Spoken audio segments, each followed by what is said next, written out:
চৌধুৰী সাহেব, আমাৰ আমিনুল হক সাহেব, আমাৰ জিলা পৰিষদৰ সম্ভাব্য প্ৰাৰ্থী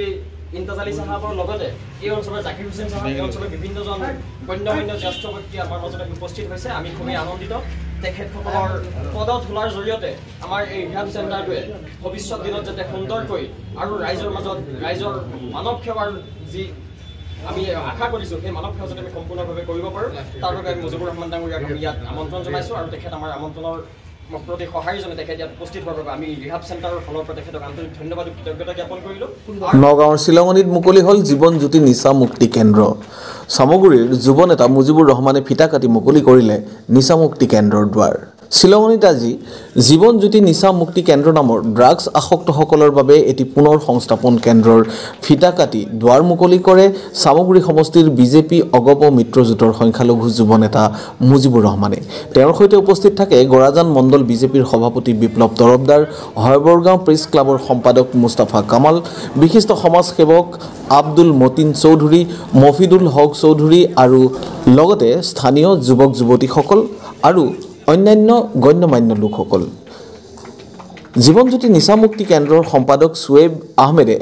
সাংবাদিকক জনোৱা মতে পথভ্ৰষ্ট ড্ৰাগছ আসক্তসকল সুস্থ হৈ পুনৰ এই সমাজৰ অংশৰূপে সমাজ তথা নিজৰ পৰিয়ালৰ মাজত এজন প্ৰকৃত মানুহ হৈ জীৱন নিৰ্বাহ কৰিব পাৰে তাৰ উদ্দেশ্য আগত ৰাখি এই পুনৰ সংস্থাপন কেন্দ্ৰটি প্ৰতিষ্ঠা কৰা হৈছে।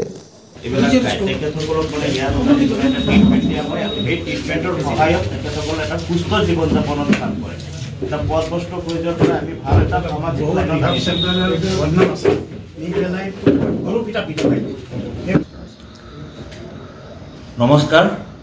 প্ৰথমেই আমাৰ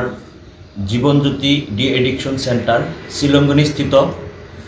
আমাৰ উদ্দেশ্য হ'ল ড্ৰাগছ মুক্ত সমাজ গঢ়াৰ উদ্দেশ্যৰে আমি যুৱকসকলে এটা উদ্যোগ লৈছোঁ, য'ত নেকি আমাৰ সামাজিক কাম কাজ আমি কৰি আছোঁ, যাৰ পৰিপ্ৰেক্ষিতত নেকি আমি যিসকল যুৱক চাম ড্ৰাগছ মদ গাঞ্জা এইবিলাক খাই মানে এটা পৰিয়াল ধ্বংসৰ দিশত গতি কৰিছে, সেইবিলাকক আমি যাতে তেখেতসকলক আমি পুনৰ সংস্থাপন যাতে দিব পাৰোঁ, তেখেতসকলক ৰিকভাৰী কৰিব পাৰোঁ আৰু সেই নিচা মুক্তি কেন্দ্ৰৰ দ্বাৰাই যাতে তেখেতসকলৰ জীৱনটো আকৌ পুনৰ্জীৱিত হয়, তাৰে উদ্দেশ্য লৈ আমি জীৱনজ্যোতি ডি এডিকশ্যন চেণ্টাৰে আমি এই নিচামুক্তি কেন্দ্ৰ আনুষ্ঠানিকভাৱে আমাৰ চামগুৰি সমষ্টিৰ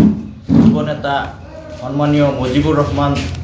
ডাঙৰীয়াই তেখেতে আজি আনুষ্ঠানিকভাৱে মুকলি কৰিছে। আমাৰ উদ্দেশ্য হত আমি যিটো উদ্দেশ্যৰে আমি আগবাঢ়ি যাওঁ, সমাজত আমি বিভিন্ন ধৰণৰ সমাজ সেৱা কামৰ লগত জড়িত হৈ আছোঁ, তাৰে এটা সামান্য প্ৰয়াস আমি কৰি আছোঁ, যিটোৰ দ্বাৰাই নেকি সমাজ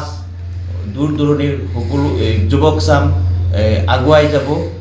পথভ্ৰষ্ট হোৱা যিসকল যুৱক আছে তেখেতসকলক যাতে পুনৰাই আকৌ এই নিচামুক্তিৰ ধাৰাই তেখেতসকলে যাতে ইয়াত এটা ৰিকভাৰী প্ৰচেছত আমি ৰখাৰ পিছত যাতে তেখেতসকল পুনৰ সংস্থাপন পায়, পুনৰ সংস্থাপনৰো আমি এটা ব্যৱস্থা ৰাখিছোঁ, যাতে এই নিচা